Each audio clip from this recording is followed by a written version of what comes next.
But if someone has violated the right of a human being, then he will not be forgiven by merely making a tawbah before Allah subhanahu wa ta'ala. Unless he pays or delivers the right of that person to him or seeks his forgiveness. Unless that person forgives him, he will not be relieved of that sin by Allah subhanahu wa ta'ala. And this makes it very serious and more serious than committing zina and committing adultery and committing having liquor. So that is why Allah subhanahu wa ta'ala, Rasulullah sallallahu alaihi wasallam said, "Al-ghibatu ashaddu min az-zina." And there is a very authentic hadith reported by a number of muhaddithin from Rasulullah sallallahu alaihi wasallam, that once Rasulullah sallallahu alaihi wasallam asked those present in the Sahaba, who is muflis and who is bankrupt? Who is bankrupt? Sahaba answered that we believe that the bankrupt is the person who has no dirham, neither dirham nor dinar. Dirham and dinar was the currencies prevalent at that time. So the person who has no money, no dirham, no dinar, that is no money, he is bankrupt. Rasulullah sallallahu alaihi wasallam said, no, the real bankrupt is another person. And I would tell you who is the real bankrupt. Then he said that when the people will be raised on the day of judgment, a person will come to Allah subhanahu wa ta'ala who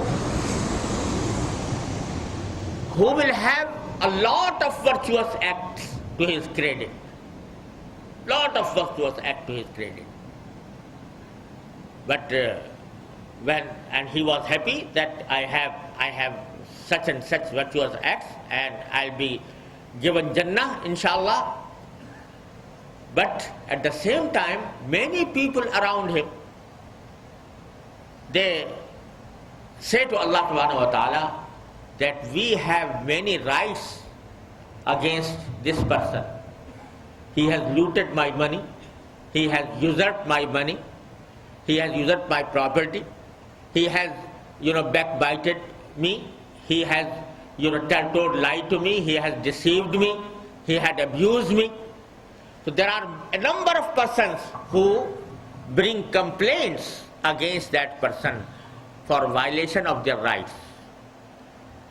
And they will demand that their rights should be given to them, should be paid off to them.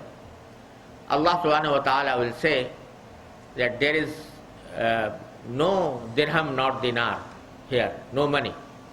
The only currency here is the virtuous acts. So therefore, I will give the virtuous acts of this person to those who are claiming the rights against him.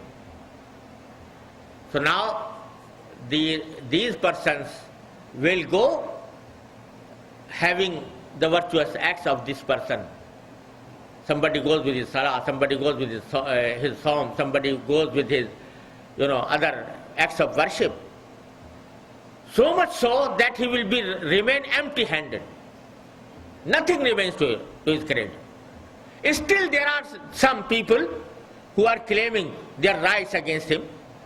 Then Allah subhanahu wa ta'ala will say that now there are no virtuous acts left with this person. So therefore your sinful acts will be transferred to this person. Then at the end of the day, he will remain with no virtuous acts. Instead, he will be having many sinful acts in his book of deed, and then he will be thrown into Jahannam. A'adana Allah ta'ala min dhalik. So this hadith shows the importance of huququl ibad. And in huququl ibad, we should be very precautious. But unfortunately, we are neglecting these rights of other people.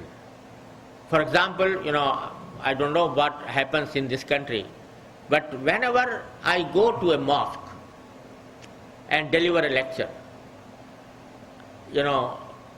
very often I hear an announcement from the organizers of the program that such and such car, such and such car is standing, on the way, has blocked the way for other people. Please remove this car from it.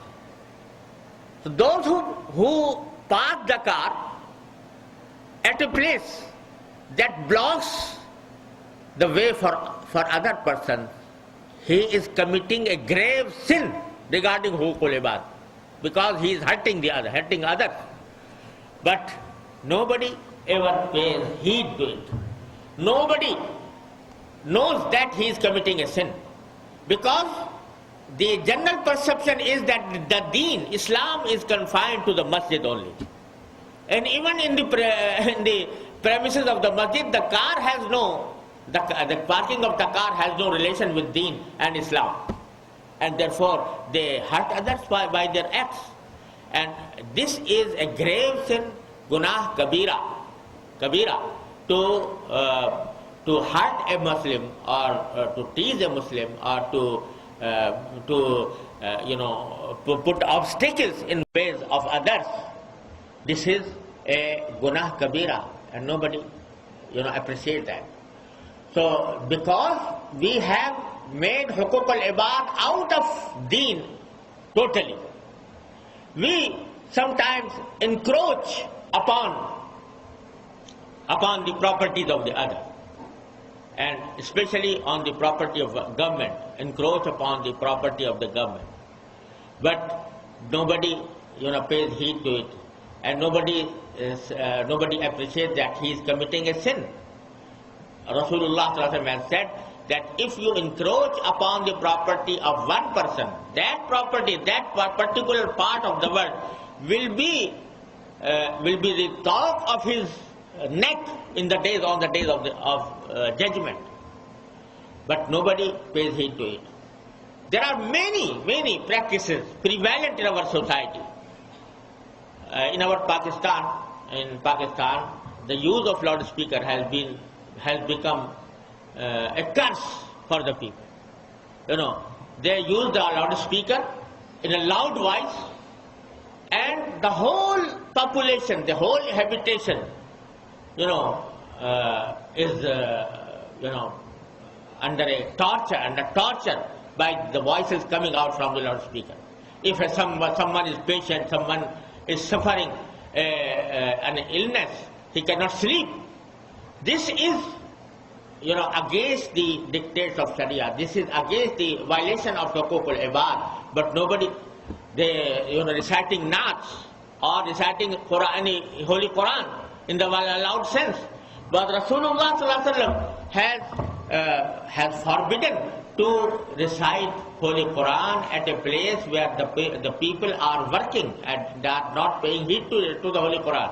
But still, this practice is going on. Rasulullah has once passing through a house, and he needed to make tayammum. You know tayammum. When a person does not have water, he has to make tayammum So he went to the wall of that house. That wall was made of clay. So he made tayammum on that wall. This is a hadith. The fuqaha have discussed, while commenting on this hadith, that there is a question how Rasulullah used the wall of another person, wall owned by another person, for making tayammum. They have raised this question and then answered it that although the use of the property of any other person is not permissible according to Sharia without his permission, but everybody would give permission to Rasulullah to make tayammum, and therefore it was allowed for him. But the question is that the fuqaha have discussed this, that why Rasulullah has made tayammum on that wall. Fuqaha have said that if a person has, what do you call it, the Roshandan, this kubwa, ventilator, yeah. If a person had a ventilator outside his house, hanging on the street, it is not allowed. And it is not allowed for a person who has extended his ventilation to the street. It is not allowed to eat food in his home because he has encroached upon the property of the state. So the fuqaha have gone so deep and so far in abiding by huququl ibad. But unfortunately, we are neglecting them.